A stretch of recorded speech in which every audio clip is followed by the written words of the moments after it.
Je vais vous faire juste une petite démo rapidement, de montrer un peu quelques solutions qu'on pourrait donc créer. Donc vous avez un menu entier dédié à la partie stockage, donc storage, dans lequel vous avez donc l'ensemble des produits qu'on vient de vous montrer. Et si on prend par exemple donc la base de données SQL, donc là quand vous arrivez à la page d'accueil, donc vous avez déjà la possibilité soit de créer une nouvelle instance, mais aussi de migrer des données qui existent déjà. Donc ça, si vous avez un dump d'une base de données MySQL ou Postgre, ça c'est très important. Vous pouvez directement créer une nouvelle base à partir de ce dump. Pour nous, on va donc créer une nouvelle instance. On va partir sur du MySQL. Et donc là, vous avez donc l'ensemble des caractéristiques de la machine. D'ailleurs, ça c'est très important. Donc on va choisir un nom, donc des mots, onboard.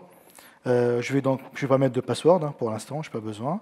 La localisation, bien sûr, où est-ce que je vais stocker ma machine qui va héberger ma base de données. Donc je peux choisir n'importe quelle région, par exemple Europe Ouest 1, pour nous, ce qu'on utilise souvent.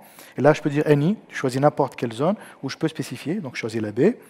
La version, bien sûr, si on a plusieurs versions. Et là, ce qui va être plus intéressant, c'est surtout les paramètres avancés. Par exemple, en termes de connectivité. Si vous vous rappelez, je vous ai parlé en fait de le fait de rendre la base privée. Donc là, le fait de cocher la case Private IP, donc ça me permet, en quelque sorte, donc de créer une adresse IP privée pour une machine et la rendre sécurisée. Parce qu'avant, en fait, on critiquait pas mal Cloud SQL pour l'aspect public. Donc la base, elle est exposée à moins de la sécuriser. Aujourd'hui, c'est réglé, on peut s'en passer. Vous avez aussi la possibilité de configurer tout ce qui est haute disponibilité. Donc je code juste une case à cocher. Et donc j'ai la même machine qui est créée, donc je vais payer deux machines en clair, mais j'ai un failover réplica qui se déclenche de façon automatique si ma base elle a des problèmes. Je peux aussi programmer des backups automatiques. Vous voyez, donc c'est comme un cron. Je vais juste le programmer.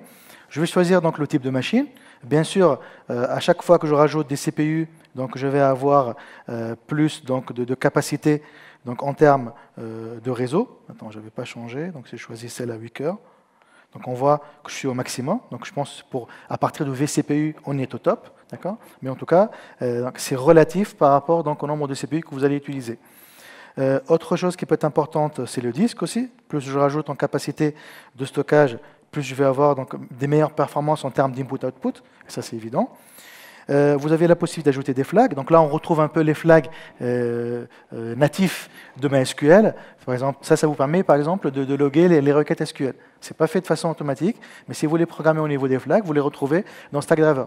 Donc moi, j'avais le besoin, donc j'ai un peu creusé, et je trouve que c'était à travers les flags. Voilà, donc les labels, si vous vous rappelez, on le retrouve. Donc dans Cloud Storage, on les avait vus. Et donc là, ça nous permet aussi de bien donner, de caractériser notre base de données, dev, QA, prod, e-commerce, inventaire, je ne sais pas quoi. Donc ça peut être n'importe quel label qu'on va rajouter. Donc ça, moi, je ne vais pas continuer à la création.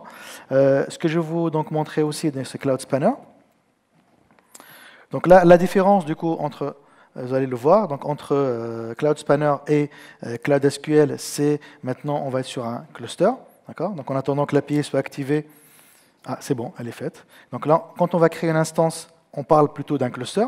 Et donc là, on passe à un autre niveau. Donc là, il nous dit est-ce que vous voulez que ce soit régional ou multirégional déjà. Donc Spanner, on n'est pas dans une vraie architecture serverless, on est plutôt dans une architecture managée.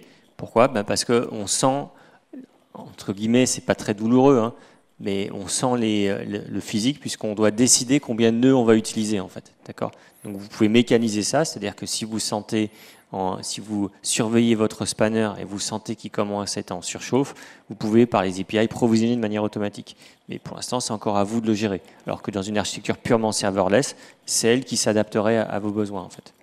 C'est pour ça qu'il est important de faire la différence entre ce qui est managé et ce qui est serverless. C'est très important. Donc là, on a la main pour choisir le nombre de nœuds. Donc là, il nous dit pour la prod, recommandé d'avoir 3 nœuds. Et bien sûr, vous allez voir que le prix, en conséquence, il va augmenter. Donc ça coûte assez cher quand même, Spanner, par rapport à un Cloud SQL, mais on va payer les performances et la capacité de stockage. Voilà. Donc il faut relativiser. Hein. Spanner, je vous l'ai dit, c'est une base de données relationnelle transactionnelle multi-data center avec 3 nœuds. Donc voilà, c'est un cluster de 3 nœuds. Ça vous revient à $2000 par mois. Avoir le même niveau de service que si vous deviez le faire vous-même avec un SGBDR classique, je vous défie d'arriver à ces niveaux de tarification. C'est impossible en fait. Rien qu'en coût humain, ça coûtera plus cher, je pense. Ouais, et avec puis même un admin, ouais. 70 inserts par seconde avec une telle qualité, c'est quasi impossible en fait. Et donc la dernière base qu'on va voir rapidement, c'est Datastore. Donc Datastore, comme on disait, donc là, vous voyez, donc là, comme je suis sur un nouveau projet, donc on a de la chance aussi de montrer qu'aujourd'hui pour les nouveaux projets, on vous donne en fait le choix. Est-ce que vous voulez rester sur le Datastore mode, d'accord, donc le mode à l'ancienne, ou vous voulez passer sur le mode donc Firestore natif. Donc là, et ce choix-là, il est définitif. C'est-à-dire que si vous l'avez choisi au sein d'un projet, tous les kinds, toutes les entités que vous allez créer, ça va être du Datastore, ça ne va pas être du Firestore.